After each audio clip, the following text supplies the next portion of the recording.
महाराष्ट्र नव्या विधिमंडळाच्या समित्यांची घोषणा, भाजपच्या 11 समित्यांवर नव्या सदस्यांची नियुक्ती, शिवसेना आणि राष्ट्रवादी काँग्रेसच्या कोट्यातील समित्यांचा अद्याप वाटप नाही।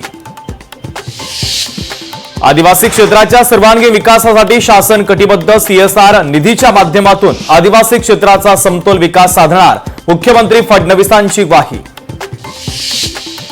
मंत्री मंगल प्रभात लोढा मुंबईच्या वाकोला पोलिसांच्या विरोधात आक्रमक, विश्व हिंदू परिषदेच्या कार्यकर्त्यांना मारहाण केल्याप्रकरणी आक्रमक, मुख्यमंत्री फडणवीसांकडे करण्यात आली तक्रार। आपत्ती व्यवस्थापन मंत्री गिरीश महाजन यांनी घेतला विभागाच्या कामकाजाचा आढावा, नव्याने तयार होत असलेल्या आपत्ती व्यवस्थापन कक्षाची केली पाहणी, राज्यात उद्भवणाऱ्या आपत्तीच्या संदर्भात बारीक लक्ष या कक्षातून ठेवलं जाणार। मच्छीमार संस्थांना समन्यायी पद्धतीने तलावांचं वाटपाचं धोरण राबवा, महसूल मंत्री चंद्रशेखर बावनकुळे यांची मच्छीमारांना सूचना। पंढरपूरमध्ये उत्पादनात घट झाल्याने द्राक्ष दरात दुपटीनं वाढ, यंदा अनेक वर्षांनंतर निर्यातक्षम द्राक्षाला आणि बेदाण्याला चांगला भाव मिळाला, शेतकरी सुखी।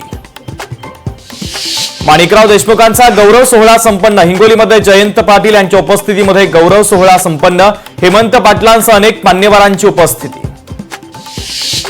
ज्येष्ठ काँग्रेस नेते सज्जन कुमार यांना जन्मठेप, 1984च्या शीख दंगलीमध्ये सज्जन कुमार दोषी प्रकरणी दिल्ली कोर्टाचा मोठा निर्णय।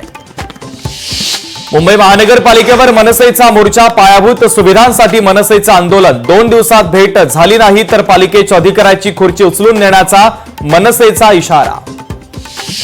पनवेल महानगरपालिकेचा 2025-26 अर्थसंकल्प सादर, 3873 कोटी रुपयांचा अर्थसंकल्प सादर, तर लिव्हेबल सिटीसाठी विविध प्रकल्पांचाही समावेश।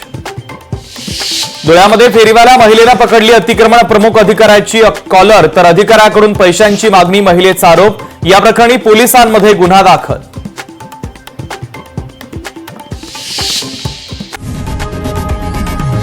लोकशाही मराठी ऐका, पहा, जागरूक रहा।